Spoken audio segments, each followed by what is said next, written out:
वे इस मत पर विश्वास रखती थी कि नारी देह ना तो किसी प्रदर्शन की चीज है, ना मनोरंजन की, ना लेन देन की।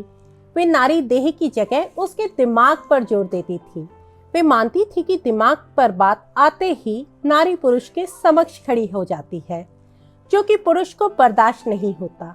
नमस्कार, मैं श्रुति अग्रवाल और आप देख रहे हैं साहित्य तक का खास कार्यक्रम औरतनामा, जहां आज हम बात कर रहे हैं कुर्तुल एन हैदर की, जिन्हें एनी आपा के नाम से भी जाना जाता है।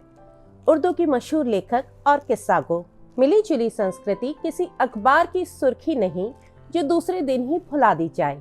यह तो दुनिया के इतिहास का शीर्षक है जो अपनी जगह सुरक्षित है और दूसरी संस्कृतियों को अपनी ओर खींचता है। एनी आपा ने कभी यह कहा था, वह आजादी के दौर में बंटवारे का दुख झेलने के साथ बड़ी हुई थी। उन्होंने भारत और पाकिस्तान दोनों को देखा और महसूस किया था। वे पूरी दुनिया में घूमी थी और फिर उन्होंने यह बात कही थी। वह पूरे जीवन इसी सोच के लिए जीती रही थी और इसी सोच के साथ उन्होंने अंतिम सांस भी ली थी। कुर्तुल एन हैदर उर्दू साहित्य में एक महत्वपूर्ण स्थान रखती हैं। उनका पूरा नाम मुसन्निफा कुर्तुल एन हैदर था। वह 20 जनवरी 1927 को अलीगढ़ में पैदा हुई थी। बचपन से ही रईस और पाश्चात्य सभ्यता में पली बड़ी थी। उनके पिता सज्जाद हैदर यलदरम उर्दू के जाने माने लेखक तो थे ही, ब्रिटिश शासन के राजदूत भी थे। वे अफगानिस्तान, तुर्की आदि देशों में तैनात थे। उनकी मां नजर बिनते बाकिर भी उर्दू की लेखिका थीं। सो हम यह कह सकते हैं कि लेखन उन्हें खुट्टी में पिलाया गया था। इसका सबूत भी उन्होंने जल्द ही दिया। सिर्फ 6 साल की उम्र में उन्होंने कहानी लिख दी थी बीच चूहिया।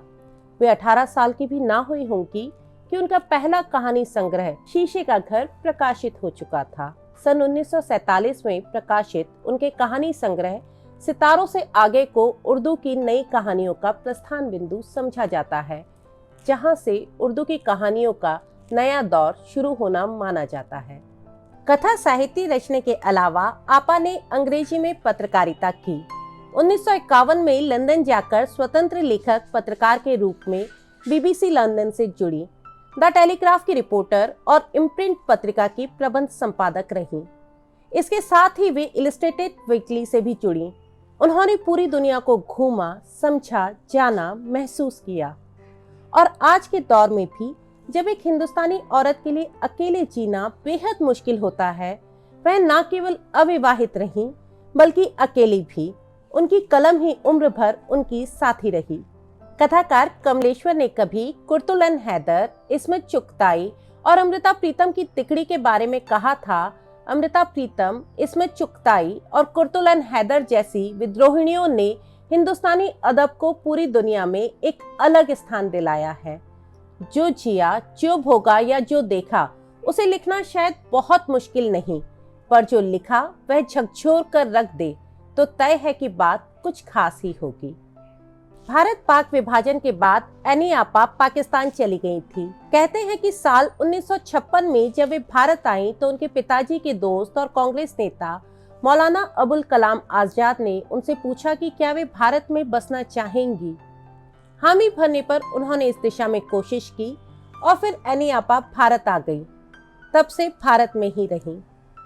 उनके लेखन ने आधुनिक उर्दू साहित्य को एक नई दिशा दी है। उन्होंने तकरीबन 12 उपन्यास और ढेरों कहानियां लिखी, जिसके अंदर से समूचे भारतीय उपमहाद्वीप का इतिहास और संस्कृति झांकती है। आग का दरिया उनका सबसे चर्चित उपन्यास है। आग का दरिया को जो लोकप्रियता मिली वह किसी उर्दू के दूसरे उपन्यास को नसीब नहीं हुई। उनकी दूसरी किताबों में सफीना एक गमे दिल, आखिरी शब के हमसफर, कारी जहां दराज है, गर्दिशे रंगे चमन, मेरे भी सनम खाने और चांदनी बेगम शामिल है। कुर्तुल एन हैदर की किताबों में कारी जहां दराज है एक खास तरह की किताब है।